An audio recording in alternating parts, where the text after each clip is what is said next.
Okay. So malinaw po mga kapatid, maging sa aklat po ng Mateo 19:16, sabi ni Kristo, kung ibig mong pumasok sa buhay, ingatan mo ang mga utos. Ba?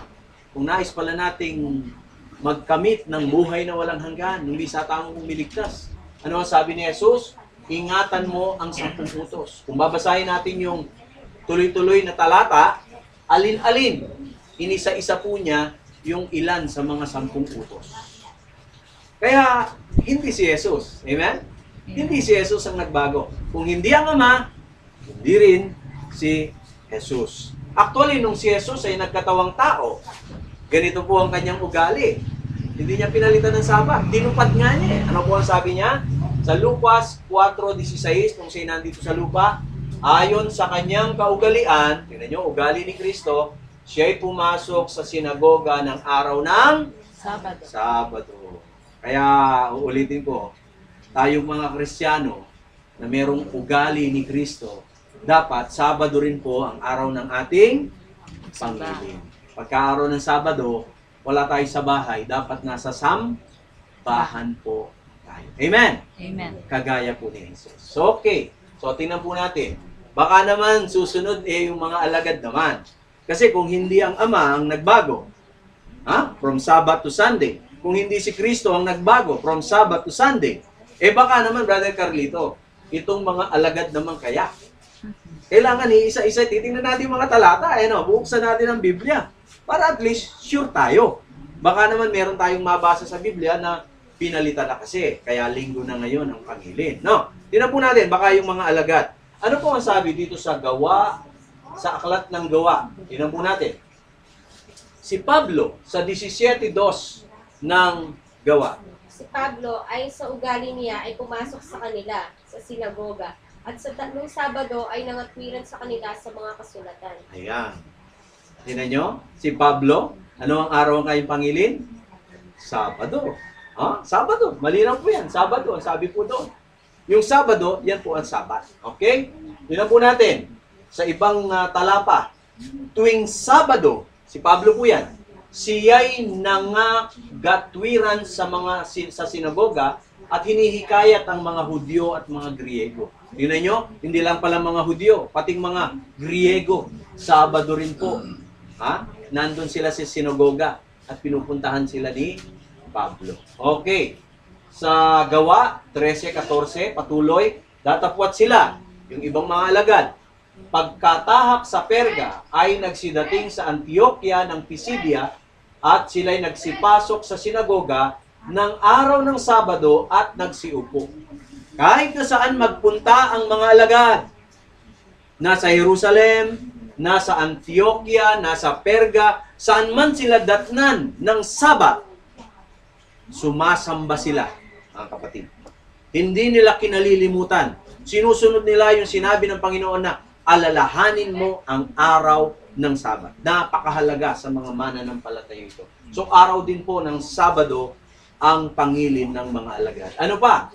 At pag-alis nila ay kanilang ipinamanhik na salitain sa kanila ang mga salitang ito sa Sabado na susunod. Nakiusap po yung mga taong inaralan doon sa Antioquia. Sa susunod na pagbalik ninyo, mangaral uli kayo sa amin. At anong araw po sila nag-aralan? Sabado na naman po. So talagang malinaw, maging sa panahon ng mga alagad, ay Sabado rin po ang pangilin. Kaya ano po ang ginawa nila nung sumunod na araw ng Sabat? At nang sumunod na Sabado, ay nagkatipon halos ang buong bayan. Iruhin niyo yun. Buong bayan. Upang pakinggan ang salita ng Diyos. Buong bayan na ngayon, nakikinig na kay Pablo. At anong araw po sila nakinig? Araw ng Sabat o Sabado. Ngayon, sina Pablo, kung minsan may mga lugar na napupuntahan na walang simbahan. No? Baka kayo, makapunta kayo sa ibang bansa o kaya sa ibang lugar. Hindi nyo alam kung saan yung sambahan. First time niyo makapunta doon. Sina Pablo ay nagkaroon din ng ganong karanasan. At ano ang ginawa nila nung sila ay nakapunta sa isang lugar na walang sambahan? Ito po, sa aklat ng Gawa, 16:13, at ng araw ng Sabado. ay nagsilabas kami sa labas ng pintuan sa tabi ng ilog. Pero niyo, dahil walang sambahan, Sister Rodaline, nagpunta sila sa tabi ng ilog. At doon sinapantahan namin na may mapapanalanginan. Tingnan nyo. Very devoted sila sa pagsamba. At kami nangaupo at nakipagsalitaan sa mga babaeng na nagkakatipon. So kung sakali wala pong mga bahay-sambahan na alam tayo sa isang lugar, habang hindi natin alam yung lugar, makipagtipon tayo sa mga mananampalataya ng araw ng Sabado.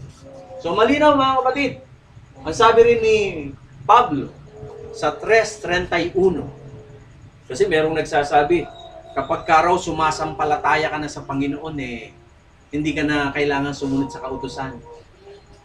Parang absuelto ka na.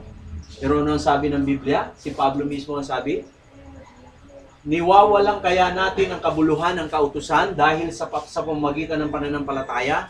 Sabi ni Pablo, huwag nawang mangyari, kundi pinagtitibay pa nga natin ang kautusan. Napakalinaw, di po ba? Painalan kanong kabaldugan ng kautusan, uli na ning sasalpantaya tanang ine. Abay, malyari ng Pablo, patibayan tayo pa yung kautusan. Kasi kapag ka sumasampalataya ka na, hindi ka napapatay. Kung dati pumapatay ka, nagnanakaw ka, nangangalunya ka, nagsisinungaling ka, nag-iimbog ka, lumalabag ka sa araw ng Sabado, ngayong pinatawad ka na ng Panginoon dahil sa kasalanan mo at sa kanyang pagkamatay sa krus, nabayaran ng lahat ng kasalanan mo at sa pagsisisi mo inilinis ka na, sa pananampalataya naliligtas ka. Ngunit, hindi po lisensya yung pananampalataya mo na ngayon ay labagin mo na ang kautusan muli. Pinagtitibay mo na ngayon sa buhay mo ang pagsunod. Amen? Kaya maging sa aral po ng mga apostol, hindi po tayo nakakita na binago nila ang araw ng pangilin mula Sabado tungo sa ibang araw.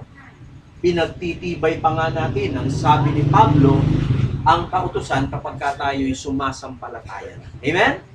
Pagkagaya po ng lamesang ito, pag nilagyan mo ng brace, ne po, Brother Carlito, painan me o pasikanan me? Pasikanan me, pinagtitibay mo, nilalagyan mo ng brace patibayan me. Ganon din po ang isang mananampalatayang sumasampalataya sa Panginoon. Nakikita sa buhay niya yung pagsunod. Amen? Ayun. Okay. Now, ito pong mga unang mga apostol. Ano ang sabi ni Juan? Dito sa unang 1, 2, 3 at 4. Kanina si Pablo, no? Ngayon si Juan naman. Tanungin natin. Sa ganito inalalaman natin na siya'y ating nakikilala, sabi niya. Kung tinutupad natin ang kanyang mga utos. So, maging si Juan pala, mga kapatid, isa sa mga alagad. No, sabi niya, ang katunayan na nakikilala natin ang ating Panginoon kung tinutupad natin ang kanyang mga utos. No? Nagiging parang hindi totoo yung pagkakilala natin pagka hindi tinutupad ang utos. Ba't pa niya sasabihin na dapat tuparin ang utos kung hindi na mahalaga ang utos? Kasama na doon ang Sabat, di po ba? So, logic lamang po yun. Ang nagsasabihan niya na nakikilala ko siya at hindi tumutupad sa kanyang mga utos, ang sabi, ay sinungaling at ang katotohanan ay wala sa kanya. So, napakahalaga po niya. Maging si Pablo, si Juan, at ang iba pang mga apostol, makikita natin, hindi po nila pinawalang halaga ang kautusan. Hindi binago ang Sabat tungo sa linggo. Amen? Malinaw po yan, no? Kaya tingnan naman natin, kung hindi ang Diyos ang nagbago, hindi ang Diyos Ama, kung hindi ang anak na si Jesucristo ang nagbago, kung hindi ang mga alagad ang nagbago, baka naman yung mga unang Kristiyano.